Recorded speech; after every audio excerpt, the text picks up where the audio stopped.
What's up, guys? Today we're going to be talking about Cha-ching! Tomorrow, The Killing by Daniel Polansky. Guys, this is book number 2 in the Lowtown trilogy.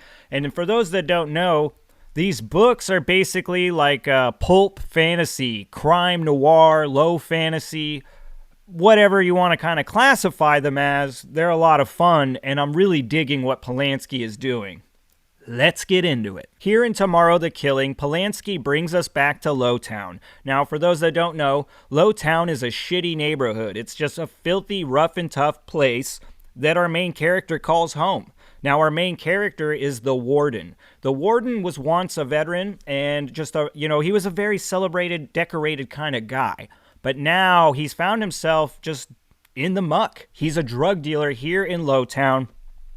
And ain't life the pits. Drug dealer or not, the warden's past will consistently pull him into some kind of bullshit here in the present, because he is a man with a lot of connections, and he's also somebody that can get shit done. So we see again that shit's running amok in Lowtown, and now the warden has been tapped by a general, one that has sent him to go search for his daughter who's been missing in Lowtown. Now, once again, Polansky is going to tell this story on 2 different timelines, so we will get the present and we will get the past. And the past does kind of help us flesh things out that are going on in the present, and I really do appreciate what Polansky put on the pages here, because I feel like we really get to understand the warden that much more. In fact, sometimes I was feeling like this book should have been the first one. And I understand that we're covering a lot of the warden's past, but it just feels like this is the one where we really get to understand the warden. I do think that this book shows that Daniel Polansky's writing is getting a little bit tighter.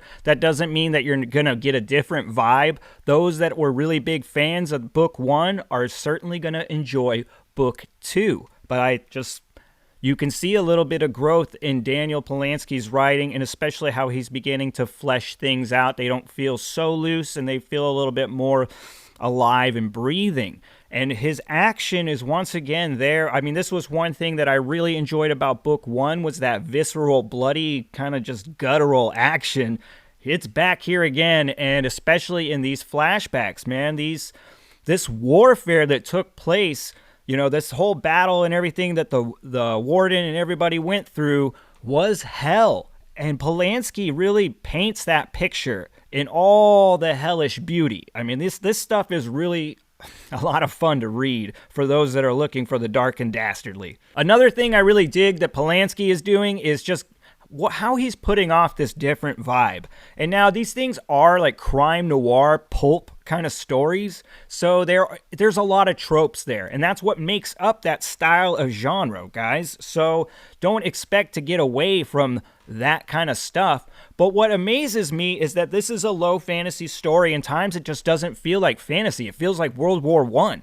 Or it feels like, like a crime drama kind of deal. But then you're reminded that it is a fantasy tale because Polansky has sprinkled stuff in there. So it's a lot of fun and it's a different take. It's kind of refreshing. If you're looking to read within fantasy, but you just want a breath of fresh air, I do think that Lowtown is shaping up into that, breath of fresh air. Even though if you were breathing air in Lowtown, it would probably fucking taste like farts and cigarettes. Another thing I really enjoyed returning to these books is just the relationships between the warden and some of these other characters.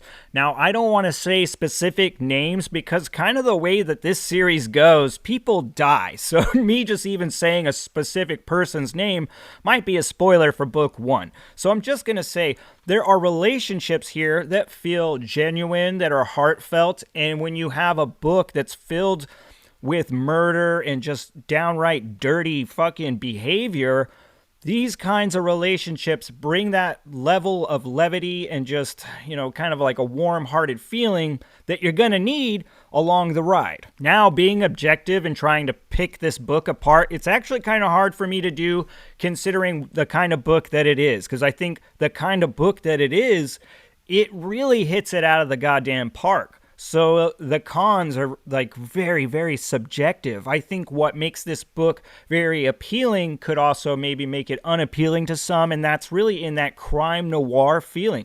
There are going to be some people that just don't like that shit at all. So, I mean, just know that going in. If you're not into the crime noir pulpy feel, maybe not the books for you. There's a lot of dark, just substance here in Lowtown. I mean, you're dealing with prostitutes, death of, women, children. You're talking about drugs galore. But this is actually something that I praise the book for. But, these are, contents that can be too much for some. I do think that the way that Polansky has really weaved the drug use into these stories is great because it does feel believable. I do think that the warden does feel like a guy who's picked himself up a nasty addiction. I would like to see this kind of gone into deeper. I don't think we're going to get that because of the style of story this is. It's much more about the mystery and the intrigue and the action than it is about, I feel like tearing back some kind of overall theme or whatnot. That's just me. Now, as far as my 2 cents for the slow and the struggling, yes, absolutely. The Lowtown books are for you guys, man. Daniel Polansky has a writing style that is easy to digest. His prose can get descriptive at times, but it's actually pretty bare bones a lot of the time. It is very modern and streamlined, and it's just, man, I couldn't recommend these books more enough for you guys as far as looking for something that's not going to be very challenging for you, something that you can just engage and fucking enjoy. Well, all right, guys. As always, thanks for spending some time down here at the channel. And to Daniel Polansky, a kadoosh. 2 thumbs up. Once again, I really enjoyed this one. Man, this series is really shaping up into something I am just digging the hell out of. And so thank you, sir. For those out there that are still watching, you can do the diggy doos. Or don't. I don't give a shit. All right. Peace.